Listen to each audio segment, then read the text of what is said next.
جواب لحبيبي البريد وشباب بلدنا الغالية ريب اللون قالوا مصري بلد النوبة جبت جواب لحبيبي البريد وشباب بلدنا الغالية ريب اللون قالوا مصري بلد النوبة قالوا مصري بلد النوبة للقاوة دي بلد النوبة للتلنجي بلد النوبة لكادوك دي بلد النوبة جبت جواب لحبيبي البريد وشباب بلدنا الغالية ريك بلوني قالوا مسلي قالوا مسلي للقاوة دي للتلنجي للكادوك دي هيا قلبي هيا قلبي هيا قلبي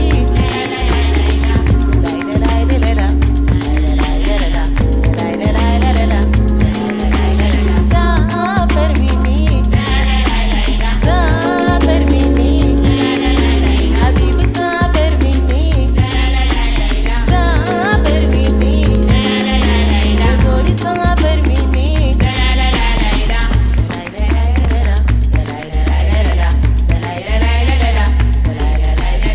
هيا قلبي هيا قلبي سافر مني هيا قلبي سافر مني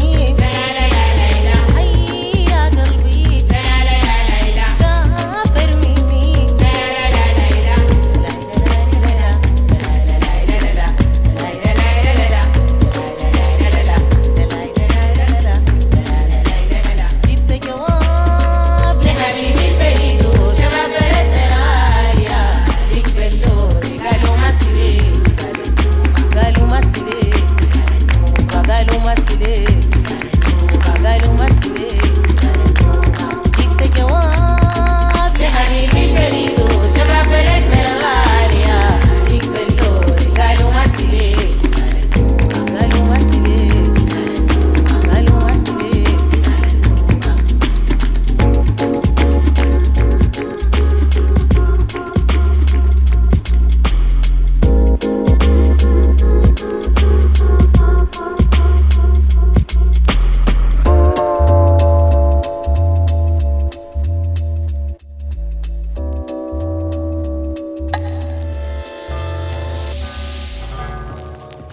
Hello, hello. The next one is a song from Palestine.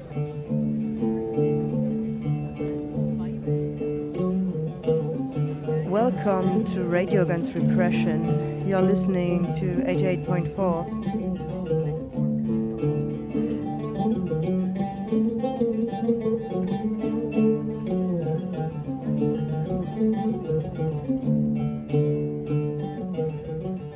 So welcome indeed to Radio Against Repression once again. The radio show archived as a podcast that encourages you to fight for your world and not your country. We started off there with a little track called Gemini Dub / Jibali Al-Nuba, which is some traditional Sudanese melody, East African piece sung by Mohammed Fadi's chorus way back on DJ Rupture / Jace Clayton's Minesweeper album from 2002. So today we're going to travel 24 years forward in time and geographically north from Sudan, where listeners will likely know that full-scale civil war there threatens to return. We bring you a special edition on Iran, developments in Lebanon and the wider Gulf state region. And we're going to try and do this through the lens of socialist world building and organization. So we have, of course, co-host Yara Nassar. Hello. And our special guest / returnee, Dorna. Welcome, Dorna. Hello, thank you. So I do recall 2022 as a kind of awful nightmare. It was a time from which two phrases kind of stand out to me at this point. One was that the Third World War will be between the state and its citizens. And the other was, living in London at the time, the Not in My Name anti-war campaign, which very much sort of attempted to get in front of the illegal invasion in Iraq, under false pretenses by the United States and its allies. So here we are in 2026, the beginning of March. Yara, Dorna, let's maybe have an update on last week's escalations. It's still pretty fluid. Thank you so much for having me. So the US and Israel started bombing Iran on the 28th. Within the first day, they killed 165 children in the school of Minab in southern Iran. On the first day, they also killed the Ayatollah Khamenei and a number of high-ranking regime forces from the IRGC, but also from the Defense Ministry, which led to many people on the first day pouring to the streets of Iran and celebrating the death of Khamenei, which by no means is equal to them celebrating this war. But yeah, the first day was very emotional, very hard to kind of bring these different emotions together. But ever since then, yeah, we have seen many civilian casualties. The numbers range from 200 to over 1,000 death civilians in Iran. The US and Israel continue targeting major cities in Iran, predominantly the IRGC bases, but also they've hit the Golestan Palace, which is a UNESCO World Heritage Site, but also many hospitals and areas where people live. Simultaneously to this, the regime forces have started also shooting at people who have celebrated the death of Khamenei and who continue to shout against the regime, who is not really protecting them from the American bombs and the Israeli bombs. They have their own shelters where they can hide. I've seen videos, though I don't know if it's confirmed or not, where I saw IRGC forces leave Iran, but just a few number. It was, I'm not sure if this is true. I don't think their morale is broken yet because of the death of Khamenei. We saw many people in Iran, but also in Iraq and in Pakistan come to the streets to protest and to storm the embassy of the U.S. in Pakistan, where they shot 10 people, I think. So yeah, I think it's still too early to tell what will happen. Trump said that this war will last 4 weeks. In the beginning, people thought, okay, it might just last a few days because they killed Khamenei. But yeah, this is not how this regime works. There is already a successor, which is his son, Mojtaba Khamenei, but also Larijani, who is a long-standing member of the regime. He had various functions in this regime, and he's really the head of the Islamic Republic now. And so it's continuing. They have launched missiles towards, in defense towards many Arabic countries. I think half of the launches of today, there were 800 launches from Iran today, half of them went to the UAE, Qatar, Bahrain, and Saudi Arabia. What we can also witness, and which is a difference to the 12-day war of last year, is that the Iranian missiles are very weak, actually, towards Israel. The Iranian launches come from mobile launcher, these are mobile launches, which don't function that well if your airspace is not in your own control. And this is the case now in Iran. So it might be that they're testing to see how the defense mechanism in Israel is working. That's why they have maybe not launched, a full-scale attack on Israel. Tel Aviv has not been hit, I think, or not hit that badly. It's more focused on Haifa. Tel Aviv was hit, but it hasn't been. It hasn't been that, hit, yeah. Quds has been hit, Jerusalem. And maybe also sorry to jump in, but just to clarify for our listeners, Iran has been attacking U.S. military bases in Arabic countries like Saudi Arabia, the UAE, Bahrain. Exactly. It has been attacking U.S. military bases. And also what is really important and what is their leverage actually is the oil fields and, oil refineries in Saudi Arabia and also Qatar already now, because they have closed the Strait of Hormuz, through which 1/5 of the global, oil is shipped. we have seen an increase of the, like the largest increase in the price of oil per barrel in 4 years. So this will have direct effects in the U.S., on people who are voting or who might not be voting for Trump. Exactly.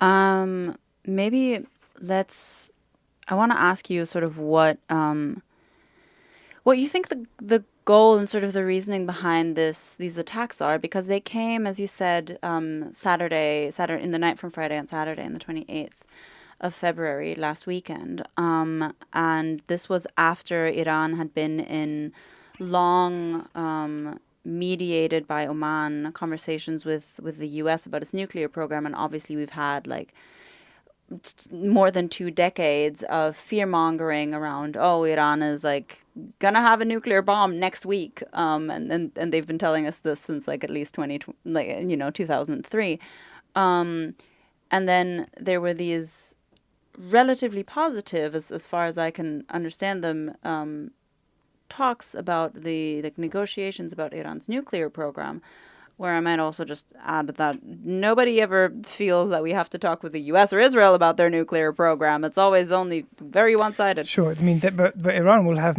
weapons of mass destruction. They're not nuclear bombs, right? They're a completely separate thing. They're a whole other category of weapon. Yeah, of course. I mean, in Iraq, no, that definitely, whoopsie, we made some mistakes about the weapons of mass destruction. Oops, but no, Iran definitely has a nuclear bomb. Yeah. But these were quite positive talks. And then right when they were about to come to a conclusion, Israel starts like a full-scale air assault. How do you categorize this, or sort of what's the goal of this assault? Well, I do think it's to bomb a part of the regime into submissiveness. Trump actually has never, as far as I know, to my knowledge, not said that he is like 100%, behind, the idea of a regime change, but rather, even yesterday when he spoke on television, he called Pahlavi a good guy, and he's using this leverage, but actually wants to negotiate. And if we understand war as an extension of politics by different means, it is absolutely correct that you're pointing to these negotiations that were taking place. And I think it's to bring this regime back to the table in maybe 1 month with absolutely its back against the wall, absolutely nothing else to stand there. I think they conceded to large parts of what the US wanted, but not all of it, obviously. I think they even accepted the International Atomic Energy to come in and to have to supervise its program, but they were not letting go this program completely, which they say they use for civilian purposes. And as far as we know, I mean, this kind of threat of Iran acquiring the bomb, this has been said for many decades. This is nothing new. Always Iran has been almost able to build this bomb. And actually, the International Atomic Energy Agency has said, no, actually, there was no evidence for Iran having a bomb or acquiring a bomb. And the Pentagon itself has also said that there was no immediate threat for U.S. forces. Iran was not planning an attack. So Trump is standing there with actually absolutely nothing, which is why Rubio, I think it was yesterday or today, has said that Israel has forced the U.S. in this war, because even among their own base, even among their own Republican base, there is not unanimity for this kind of, there is not full-scale support for this war. I mean, it's an aerial war up until now, and I don't think they will get involved with troops. Although now I saw that Israel has gotten in with troops in Lebanon, but this is different still from Iran. I don't think this will happen. But Operation Epic Fury, as they call it, which is such a terrible name, if I may add. It's so it's giving Elon Musk. Yeah, definitely. It's disgusting. Definitely. Did you see the senator who accidentally spelt it furry? As in, if you want to speak to me about Operation Epic Furry. Great. I have seen it as like called Operation Epstein Fury.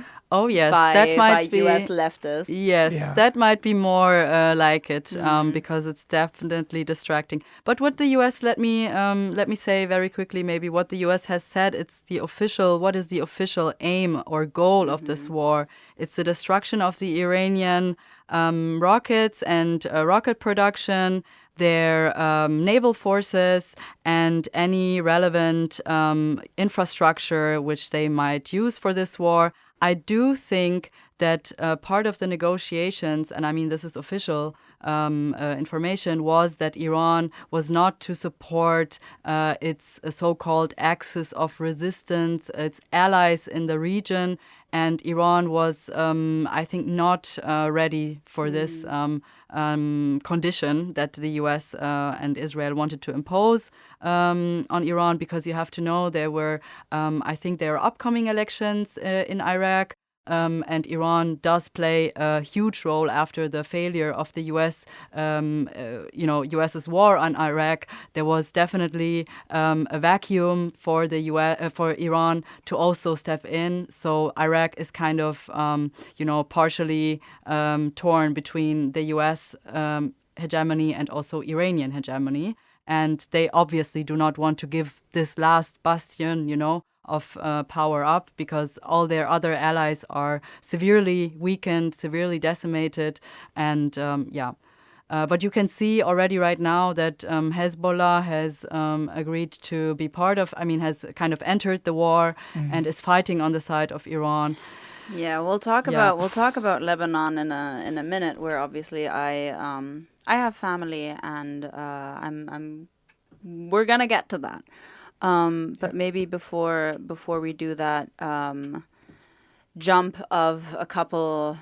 Now I'm blanking on how far it is from Lebanon to Iran. It's over 1,000 kilometers. It's like a hop, skip, and a jump. A hop, skip, and a jump. Just a walk in the park. I'd maybe want to ask just for a second, because you mentioned that name there, Pahlavi. Reza Pahlavi, the son of the last Shah, that was toppled during the Islamic Revolution in Iran, who the Shah, by the way, just a reminder for our listeners, was put into place after the US and UK coup against the democratically elected leader Mossadegh, who had committed the grave crime of nationalizing the oil. You're never allowed to, don't nationalize oil and don't do land reform if you're in Latin America, because that is a grave crime against the US.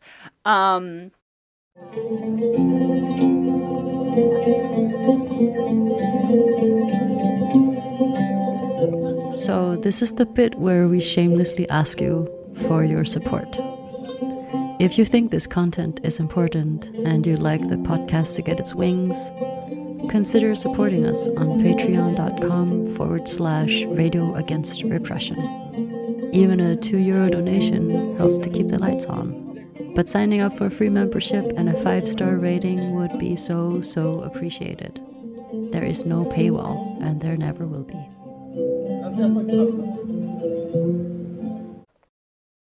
Pahlavi, Reza Pahlavi, the son of the Shah, calls himself the crown prince of Iran. Who is this guy, and why has he been much more in discursive focus over the last weeks? Well, this guy is someone who had never had to work one day in his life, because his father, when he, left Iran, took, I think, even billion or millions of dollars with him. That he stole from the Iranian population, obviously. All of these people are stealing from the, poor and the working class people of these countries. And I think he was 17 when he had to leave Iran. He is absolutely, in my opinion and in the opinion of many Iranians, ridiculous. We really have to say that he doesn't have like a great knowledge, he's not someone who has really a deep knowledge of history or of society. He has become more important, I would say, during the last years after Xinjiang Azadi. The movement went kind of like was ebbing, and going down and was crushed, in fact, by the regime. I think in this movement, we saw for the first time, some monarchist voices, but it was on a totally different scale now in January, because these forces have been propped up by Israel, first and foremost, and then secondly also because he is in the US, obviously by some think tanks in the US. Last year during the war, there was an emergency booklet that was published by some think tank close to him. I mean, it came by him and his entourage, saying how he will govern Iran in a transitional period after the regime has collapsed. It is very autocratic. If you read it, he wants to impose a state of emergency, I think, of up to 5 years over, I think, 20 major cities. It's not that different from, I think, what they're saying and what we could see, for example, with respect to the Kurdish question. I can touch on that because I have a slightly different opinion, I think, than most people on this Kurdish question, and it's a bit more nuanced than many people might think. But he has had the same rhetoric towards the Kurds as his father and also Khomeini and the regime have had, because they say they're separatist. They're totally racist. There is a Persian chauvinism there, which is totally racist against, any kind of struggle for independence of the oppressed peoples of Iran, because Iran is a multi-ethnic state. There are different ethnicities who want their own national independence, such as the Kurds and other ethnicities. And they have been severely racist towards anyone who diverges from what they view as the great Persian nation, and they're totally anti-leftist. So what my question here always is in what way is this then different from the regime? It's basically a regime which is open to the US and Israel, but not that different, because it's very autocratic, very undemocratic. And you can actually read this in this booklet. So I'm always confused or baffled when people talk to me about their illusions, in that, oh no, he doesn't want a monarchy, because sometimes he says, oh no, I'm just there to, function as a transitional figure. But that's not really true. We know that how the story goes, and he will grab the power if he can. He's a multimillionaire, like any other capitalist. I don't know if he works as a capitalist. I don't think so. But like any rich person, why wouldn't he grab this power? And he has been propped up. He was invited to the Munich Security Conference. But what is noteworthy here is that he was invited some years ago, I think in 2022. Then he was not invited in the subsequent years, and now again he's invited, which shows to us that the US itself and the Western powers are not sure about this person themselves, because they know that he's kind of not capable of really leading and managing a society where he has not lived for so many years. So they definitely need people who are on the inside, who know the institutions. The institutions are not the same institutions as they were before. There was a complete, when the Shah was toppled, there was a complete march through the institutions, if you want, by Islamists, and they completely changed the, kind of the infrastructure of the regime. They're totally different, political institutions, and the mechanisms of the society. He's completely ignorant of them.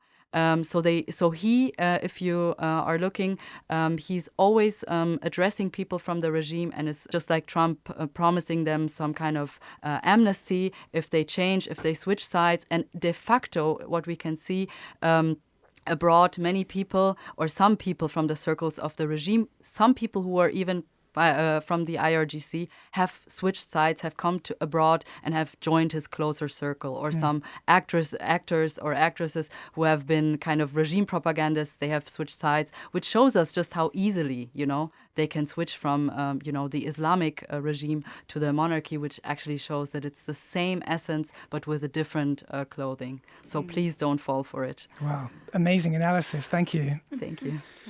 It strikes me that there are kind of useful idiots all the way up the chain, no matter where you are. It sort of reminds me of characters from Succession. I don't know if you... Definitely, yeah. It's also, there's also like a very dumb approach where people will sort of think here, like exil Iranians, obviously not all, but people who are sort of monarchists that will think like, oh yeah, Israel will sort of topple the current government in Iran, and then we can instate like our nice little crown prince, and then they'll be friends. It's like, no, they won't. They don't. Like, come on. This is an imperialist colonial war. This is not a war to liberate the Iranian people, because like that will not be bombed into existence by the US and Israel, and maybe now also Germany, because they're all for let's No, Netanyahu definitely needs this kind of, threat of the Iranian, atomic bomb to justify all these wars, all these buffer zones. I really looked it up yesterday. All these buffer zones that he or Israel have built now. They want a so-called buffer zone in Lebanon, the buffer zone in Gaza, the buffer zone in Syria. I mean, this is the project of, greater Israel, which is actually being fulfilled in this way. And he's using the threat of, the Iranian atomic bomb, which is completely manufactured, just as with the Iraq war, the so-called weapons of mass destructions, they were a total lie. And now it's even clearer from the beginning that this is totally fabricated. This is a lie. And this is, we need to see this in the context of the last 2.5 years. After October 7th, Israel has marched through the region with the help, of course, of the US. Israel is the watchdog of the US in the region. And it's kind of, we need to put it in this kind of context, what is happening right now, also with Iran. It's not an accidental move. It's not because, I want to say one thing about the January massacre. It was actually perfect for them. It was perfect for the US and Israel. I even read, I cannot confirm it, that they knew that this massacre was taking place. And Pahlavi and also the US and, Netanyahu, they said they were Mossad agents on the streets of Iran, which I'm sure they were. There are many now also within the higher ranks of the regime. It's still also unclear to me how, easily they could bomb or find Khamenei on the first day, But still, they were like saying to the people, come to the streets. We are there with you. We are helping you. They did nothing of the sort. Thousands of people were massacred. We still don't know the number, the exact number, but we know, and I've heard accounts of so-called agents provocateurs in Iran who were there, who were kind of provoking the regime for this kind of, very harsh response. And they were totally gambling on that, and they have done nothing. They have waited, and now they see that, people in Iran, they're completely shocked by what happened in January. They're even more impoverished, and the world was shocked by, but what we saw, the videos and images which, step by step came out of Iran.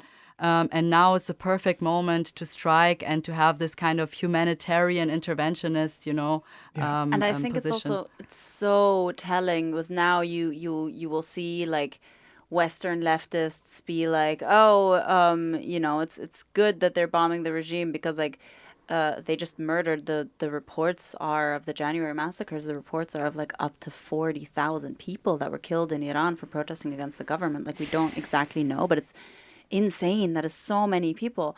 But But it's also so telling that like Israel and US didn't start bombing Iran then when these massacres were happening. Like, no, they waited another month. And they have a situation where like the population is very, very mad at their government. And now they're sort of stuck between a rock and a hard place because now they're also being bombed.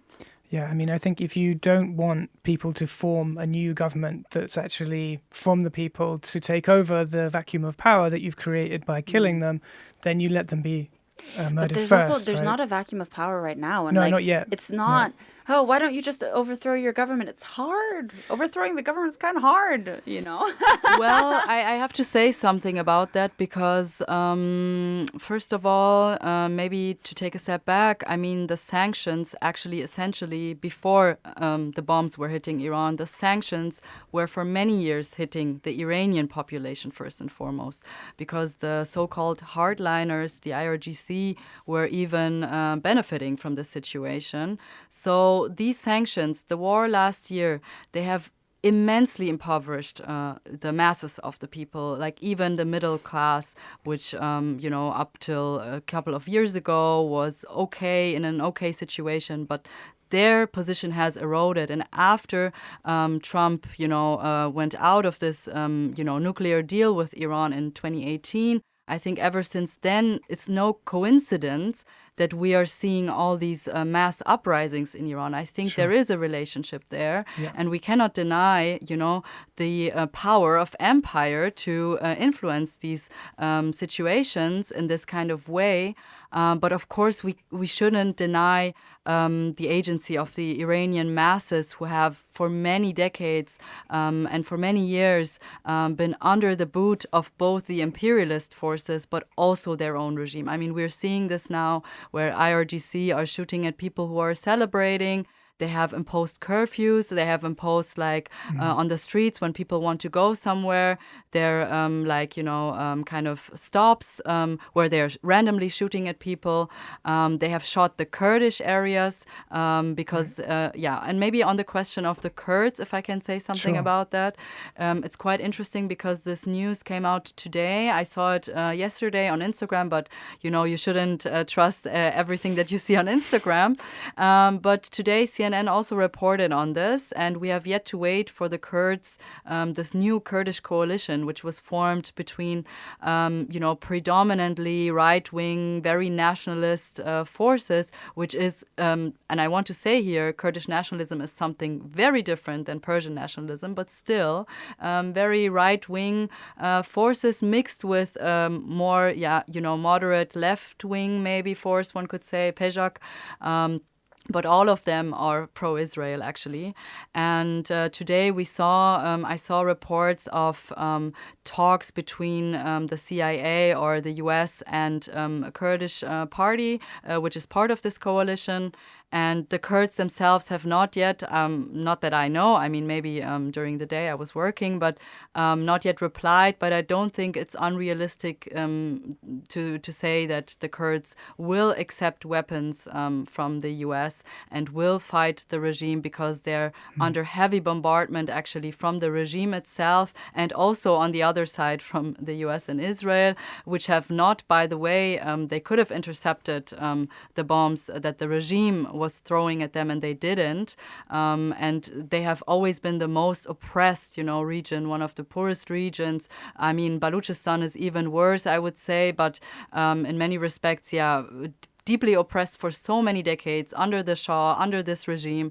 And now we might see something like maybe like Rojava, though I don't think it will really happen. I think it's a threat at the regime that Trump is kind of holding over. It's dangling over the regime, and I personally do not think that this is the right move right now because Israel and the US, they want to split up Iran. They want to weaken. They want a weak Iran, which is not an Iran anymore, which I'm not, saying, okay, in a multi-ethnic state, there should be an Iranian state or whatever. I'm a leftist and not a nationalist.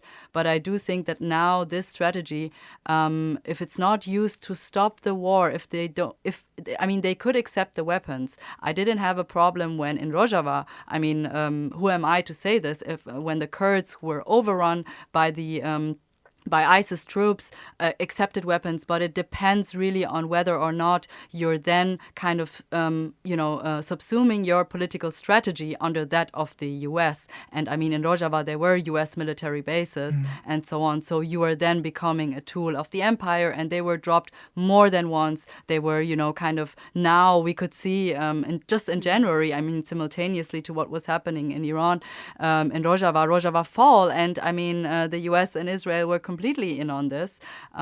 And I do think also maybe one comment also about this, that this has something to do with all these ISIS fighters, wanting, Israel and the US want to use them potentially in Iraq against Iranian forces. Of course. Yeah. We're going to need a longer podcast. Yeah. Yara, let's have this song now, because I get the feeling that we're not going to have let's any do time it. at the end. Okay.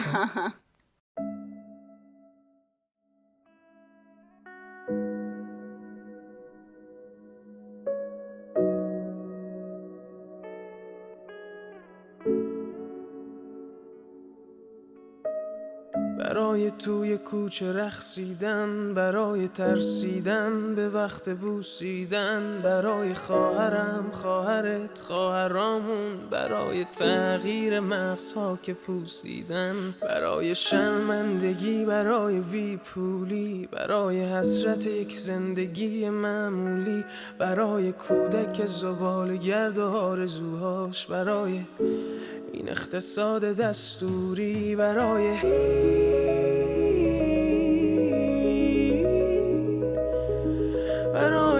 آزادی،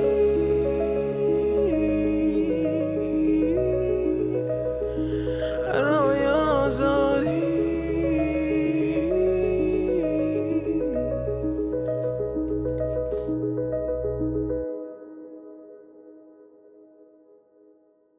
That was Baroye, which is a protest song from the 2022 Xinjiang Azadi movement, which translates to Women, Life, Freedom, and this was in the version of Shervin Hajipur.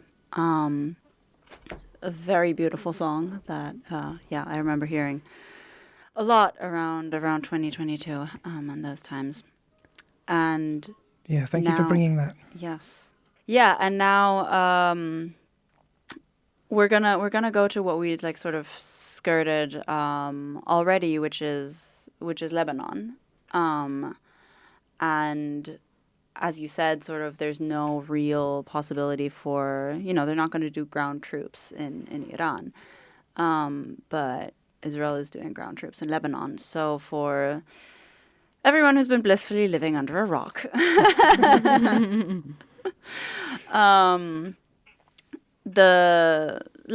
Lebanon has been dragged into the war, and Israel has been bombing Lebanon very heavily. There's a carpet bombardment, and the way that, and I think so far they haven't bombed Tripoli like Trablus, but they've bombed the south so much. They're bombing the Bekaa, they're bombing Baalbek, which is sort of in the east of the country, and they're bombing Beirut, which is in the middle.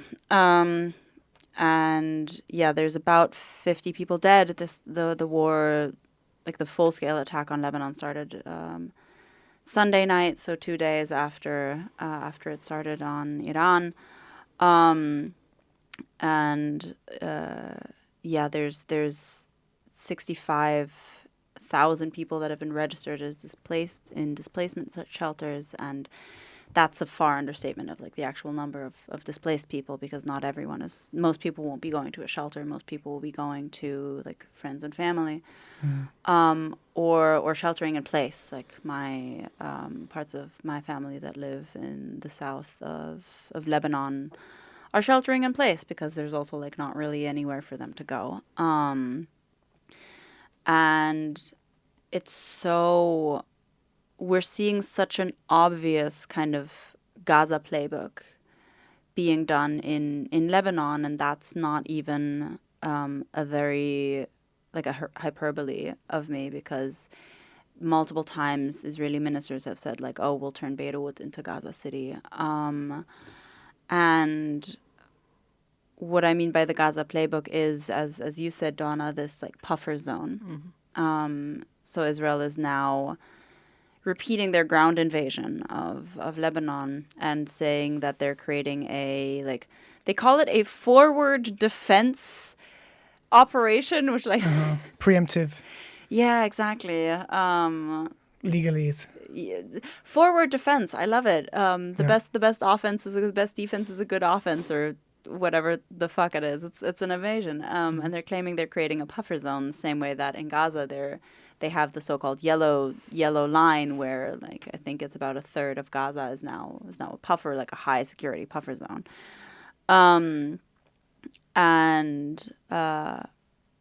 Within sort of the German discourse, you'll see like, oh, this all happened after Hezbollah fired rockets at Israel, which is true. They did. They sort of joined in support on Iran. But what Western media loves to forget about that is that the Lebanese side of the ceasefire has been holding since November 2024, and Israel has violated the so-called ceasefire in Lebanon over 15,000 times in that same time frame. And there's been incredible. It's insane. That's like multiple times a day. It's super fucked up. And now we're just hearing it as if like Hezbollah started it, as if like 15,000 Israeli violations, and like Israel has killed over 200 people in Lebanon since the start of the so-called ceasefire, and that's just the people who've been murdered, not the people who've been injured and who've been displaced, and the land that has been like burned by white phosphorus, and houses that have been demolished, and all this destruction that has been happening.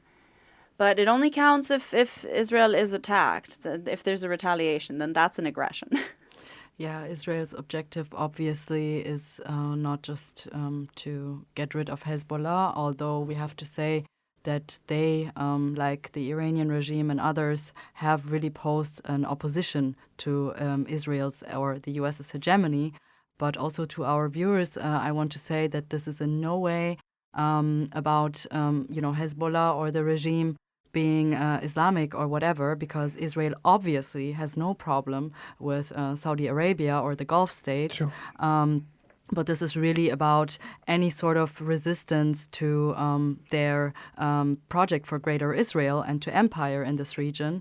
And I also, what is significant is that the Lebanese government, is put in kind of place to also disarm Hezbollah.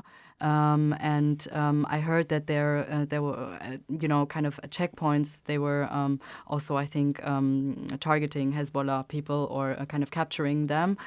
So it's not just that Israel is bombing or has now entered by troops Lebanon, but also the government on the other side.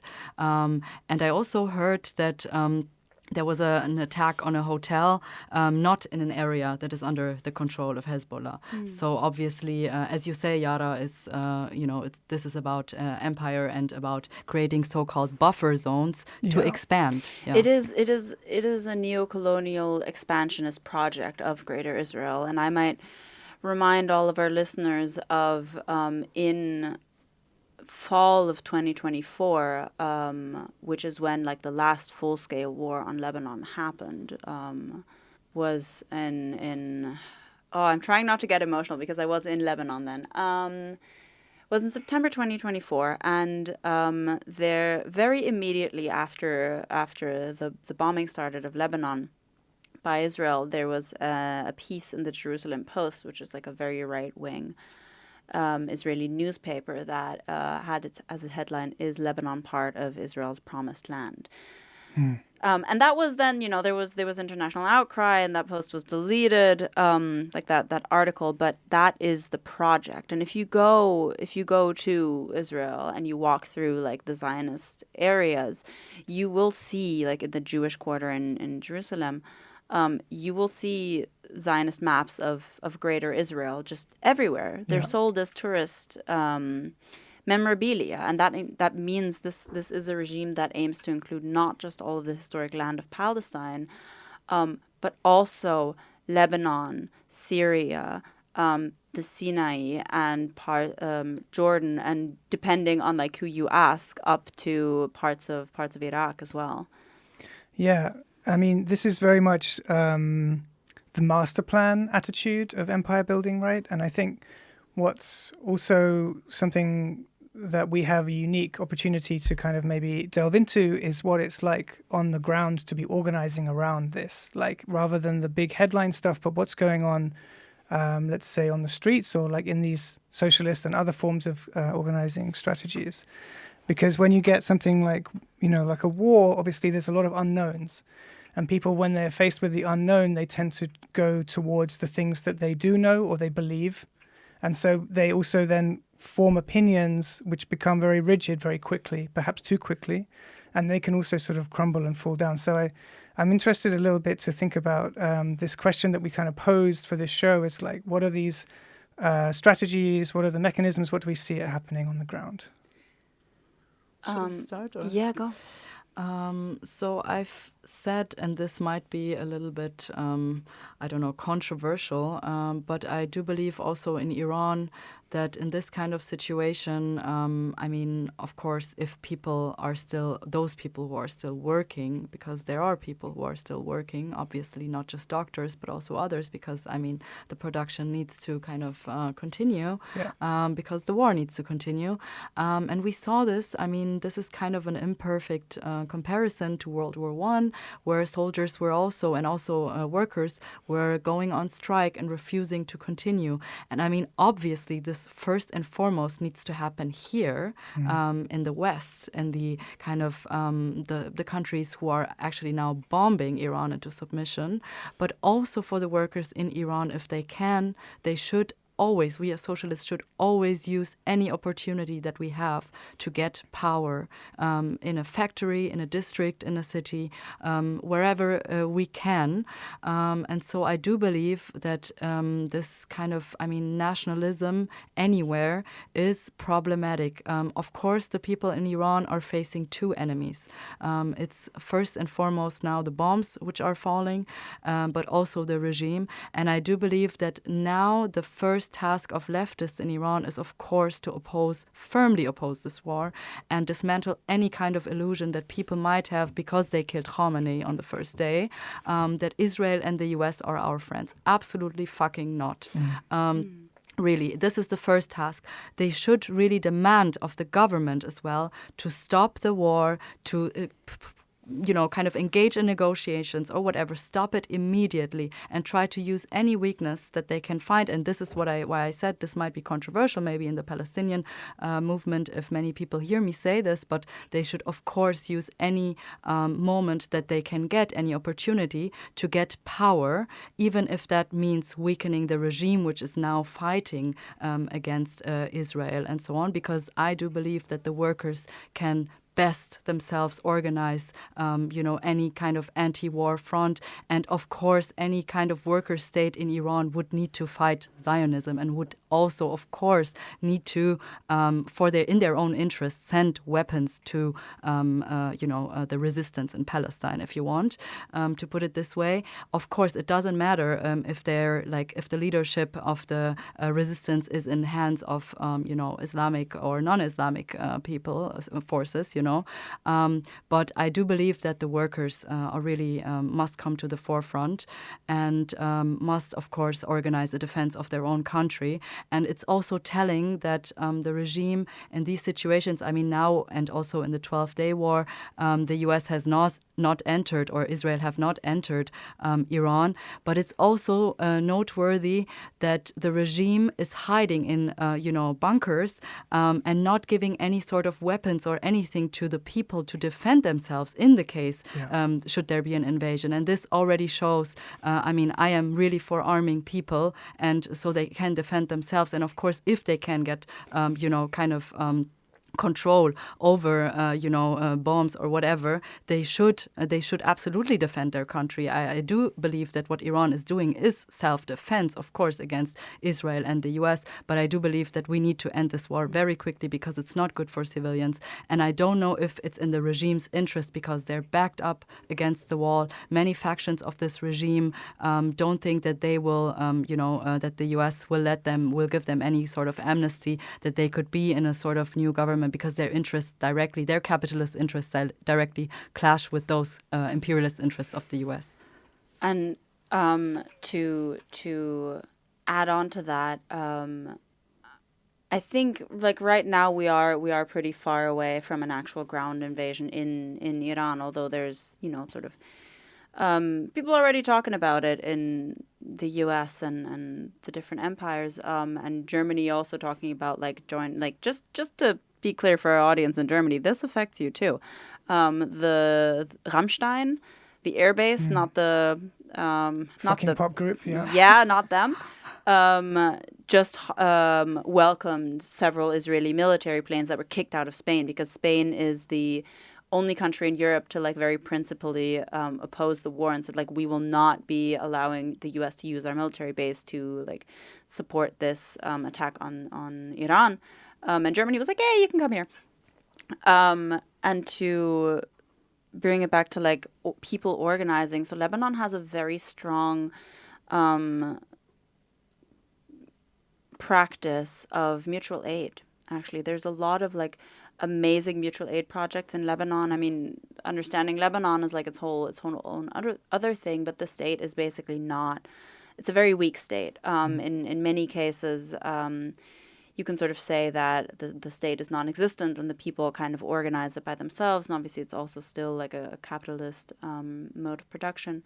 But there's a lot of amazing mutual aid projects that right now are very useful to donate to for everyone in the West. And I think we all need to also here get into the practice of doing mutual aid and sort of critical support of each other and our comrades. And there's a lot that we can learn from Lebanon and from these other places that have really been doing that. I mean, just to name one example is Arc-en-Ciel, which is a Lebanese group that was born out of the Civil War and started doing cleanup of medical equipment, basically, because if you just dump dirty medical equipment, that can be a really big health hazard.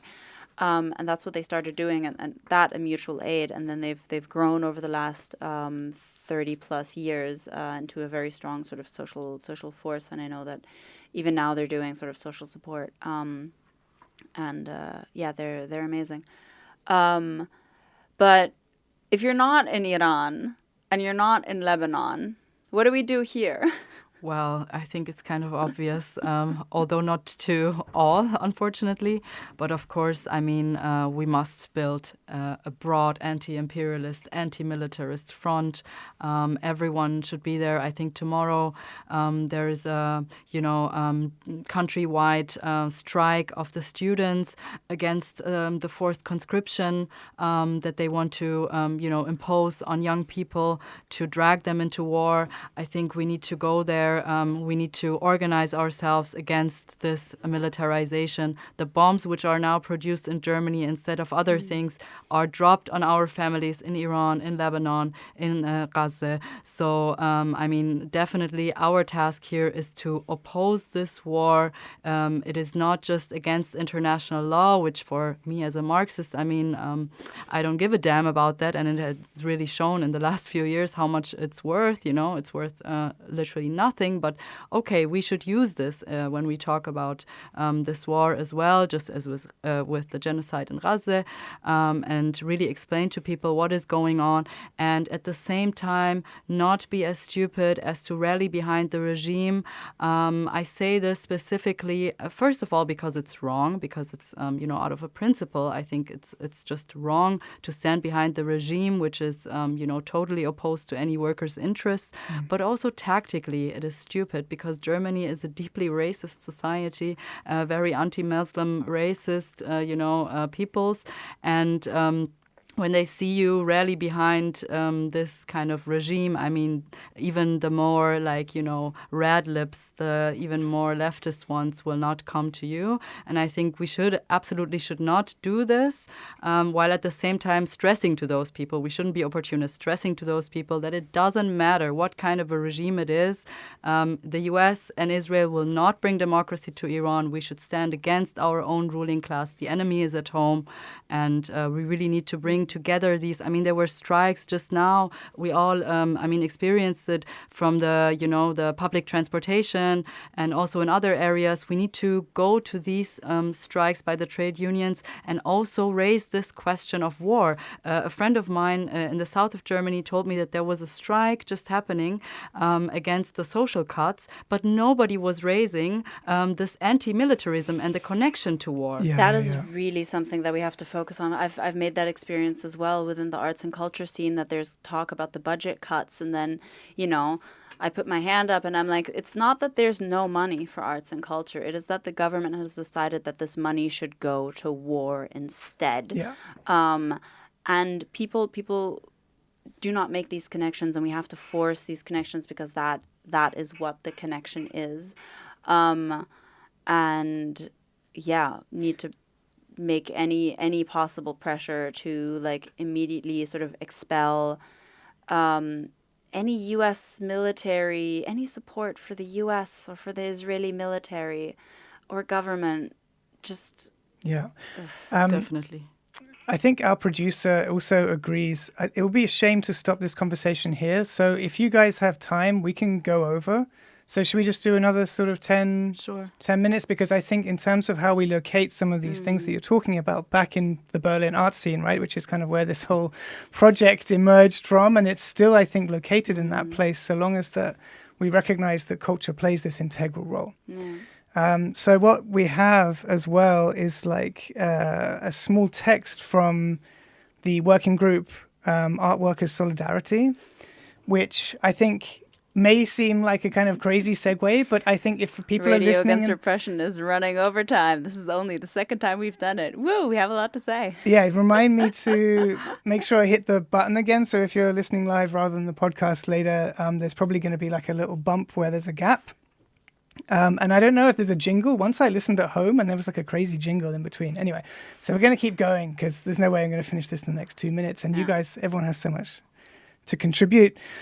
So I wanted to just read this text because I think you're both completely, of course, right, that it is only through organizing that any of this stuff changes. And it's maddening, I think, to see that there is so much mobilization around certain subjects, particularly in Berlin with these local elections coming up, but they're not connecting the dots and so forth. Whereas I think what the Art Worker Solidarity group are doing is connecting those dots. So, how do we self-organize? It is not a question with one simple answer, but it is an urgent one for artists and society as a whole.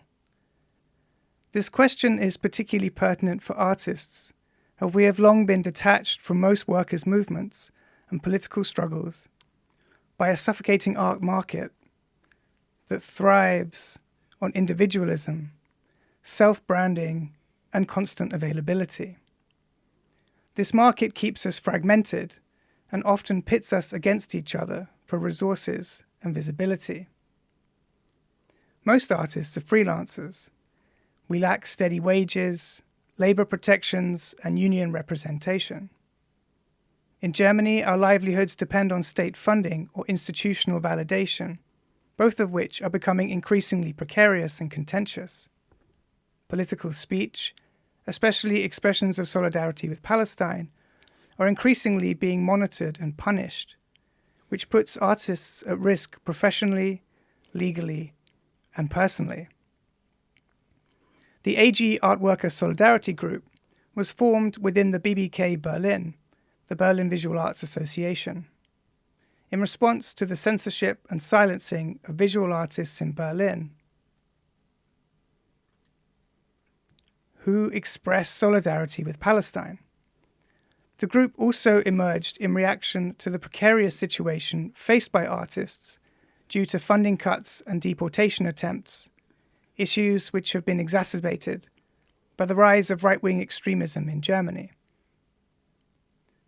Rather than treating these crises as isolated incidents, AG Art Worker Solidarity seeks to foster collective resistance by organizing regular meetings and building intersectional solidarity networks.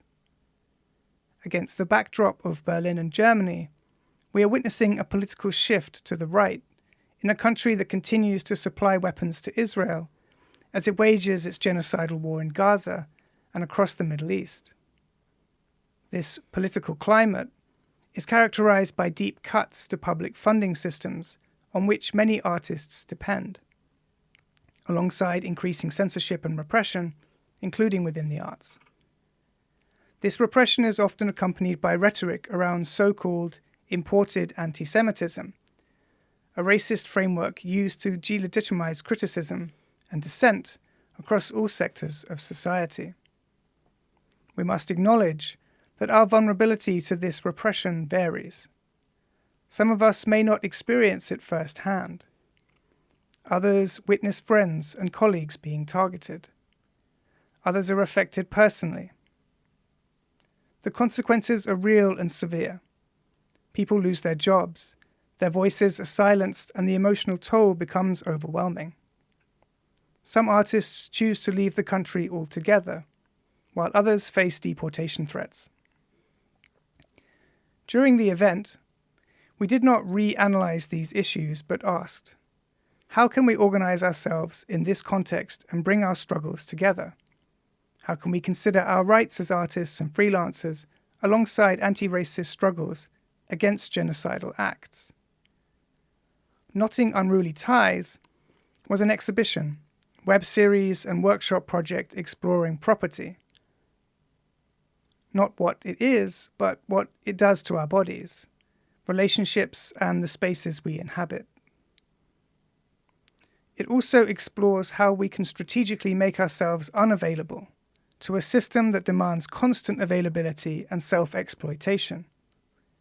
In preparation for the exhibition, the Sich unverfügbar verknoten Knotting Unruly Ties working group drafted a code of conduct, a set of adaptable guidelines.